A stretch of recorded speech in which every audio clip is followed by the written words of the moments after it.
I'm back, and we, Chell, are back with Wheatley, whose name I could not spell. Dang, I need to review these notes, but we're back with Wheatley, and we're in the back of the facility, and he's already pretty funny. I've recorded parts of this across different days, so some notes are going to have less passion than they did when I actually would have been writing it down. I want to get my recordings done at the beginning of this video, not near the end/middle. But either way, Valve's humor, it's so well written. I swear these games are timeless. Wheaties calls us a and it's fair, I just called him Wheaties. Okay, so Wheaties called us a smelly human, and I'm now realizing it does not matter too much. But it was very funny at the moment I was writing. I love seeing the internals and the workings of Portal 2's complex. It's very fun. It's nice to see how Valve really just nails the vibe in games like this. Same with Half-Life. I'm going to be honest. It's time for ramblings because this chapter has a lot of very small things that I love and I distinctively remembered when replaying. In the turret production line, we meet a not normal defective turret, but we meet a special turret that foreshadows later game events, namely Cave Johnson and the mention of Caroline. It's very fun, and I really forgot about it for a time.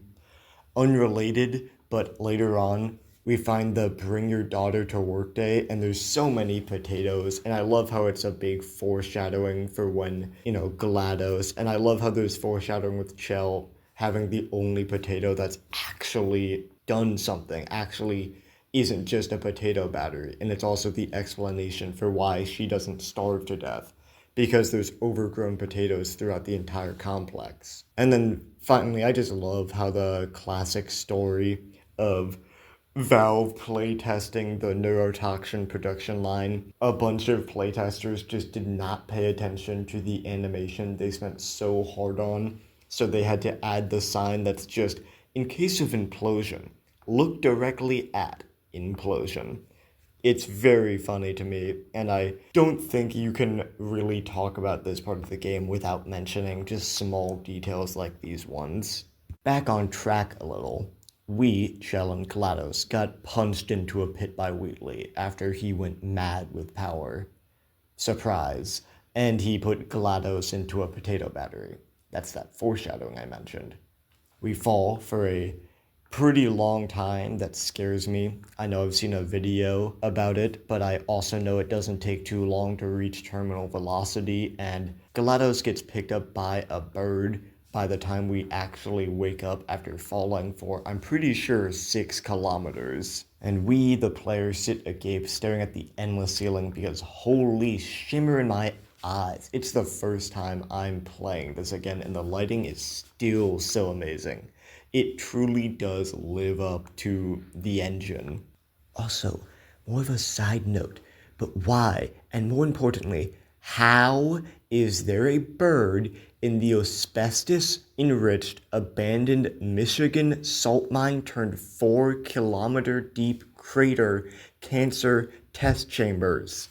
There's no reason that's possible. Also, the bird's important for co-op, which is pretty fun, but I've never understood how that thing has been surviving. I know the game's good, but I have written so many notes about every single time I've, even been slightly impressed. The scale is amazing in this part of the game, being underneath the facility and everything, but holy crap, I am yapping here. Speaking of being here, Cave Johnson is finally here, so is Caroline, and he's the original founder of Aperture Science and Aperture Shower Curtains, as we find out. I love Cave Johnson's humor. He's effectively just some random guy who hits it big, chose to be the CEO of a science company, does not know what that means, what that needs to actually run. His humor is almost entirely carried by multiple layered jokes that rely on info about scientific practices, along with being extremely over-the-topness about the science that they were producing in about the mid-50s and onwards. Like, none of the science is modern. I said asbestos. The one that I've written down in my notes is him quoting a tiny microchip about the size of a postcard implanted in your head, which a postcard's not small, and he says this is what they did to the control group, which should be unaffected by shenanigans, not the one that they're directly testing this on. We're on to Chapter 7, and we've fully teamed up with GLaDOS and have now begun scheming ways to replace Wheatley, because he's probably going to blow up the entire facility like an idiot. I really do love how GLaDOS is now a companion that kind of follows us along, and it's more included with lore reveals. It feels a lot better than when she's just a disembodied voice in the background. To be fair, she was pretty unemotional even when we did meet her in person. I guess she is kind of a robot. Speaking of lore reveals, though, it's pretty apparent that Caroline is GLaDOS in some way. As I write this note, or as I wrote that note, it wasn't exactly explained yet, but I obviously know, so I've played the game, and I do love all the foreshadowing behind it. Also, this is where we get the gels. Blue for bounce, orange for speed, classic Portal colors, and also white gel later on if I scroll down through my notes, which allows you to put portals anywhere it touches. It's ground up moon rocks, pure poison, and Cave is deathly ill after coming into contact with it. Continuing off of that idea, Cave states on pre-recorded tape, so every engineer has to hear it 100 times a day, that if he dies before they can put a man on a computer, to put Caroline in charge instead. And, big reveal. Also, very long chapter. This note is like double the length. This set of notes, I should say, is like double the length, and I'm really trying to skim through everything I've written here so it makes logical sense. It's hard enough that they're already disconnected by chapter. We've escaped the underground facility, and we've met back up with Wheatles and his pretty dumb test. We also have gotten the big reveal that GLaDOS's body effectively forces whoever is within it to constantly test, hence this chapter's name, The Itch.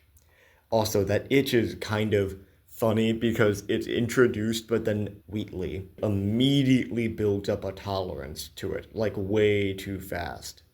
He sucks at even being evil. I do like the Frankencubes he built. They're pretty cute. Anyway, this chapter, pretty short. That's every note I wrote. Chapter 9. The part where he kills you. This is also the part where GLaDOS keeps talking about how much he's going to torture him, which is pretty fun. I like hearing GLaDOS not be angry at us, the player, / Chell, for once. Also, I almost completely forgot about it, but the entirety of this game, every single loading screen has been a different logo from all of the different times Aperture has changed their logo. From the 50s all the way to, I guess I wouldn't say modern age, but the future relatively. And then specifically in this part of the game, it is the same Aperture logo from the beginning, except Wheatley's entire name is just plastered over it. Symbolic. It also makes up for the large amount of loading zones that this game has, because there is a lot of loading within this game, between every chapter at a minimum and between a majority of test chambers. Portal 2 is, of course, meant to be more or less some of the best that the technology of the day and age it was made in could do, so it makes sense why they can't load too much, but it still does suck, and I'm glad they have a solution by adding humor and almost just non-important lore but visual storytelling with these small details. The loading screen is different, that's so nice. Wheatley's whole plan is actually really good. He's so dumb that he just keeps iterating upon his own stupid ideas, but it eventually does become good enough to beat us because we're rushing for his lair. He's going to destroy everything if we aren't going fast. It's such a stupid idea of, I'll go one number ahead so that they think they have one more test chamber when they don't. And it works because we're not counting. The player isn't looking out for those kinds of symbols. GLaDOS wouldn't actually, mess up the numeric system. She's too logical. Wheatley's just random enough to actually catch a player off guard. It is now on to the ending of Portal 2, and I love the ground up moon rocks hinting towards the fact we shoot a portal at the moon itself. Just peak writing, peak story, peak foreshadowing, peak game. I love Portal 2. I'm trying not to swear if I'm going to be honest. GLaDOS ends the game by calling us her closest friend, followed by having a turret chorus sing us a love song about always remembering us. Yeah, it's not exactly too subtle that GLaDOS does not care for Shell. Anyway, guys, I will see you in the next episode. Hopefully, I have a good one planned.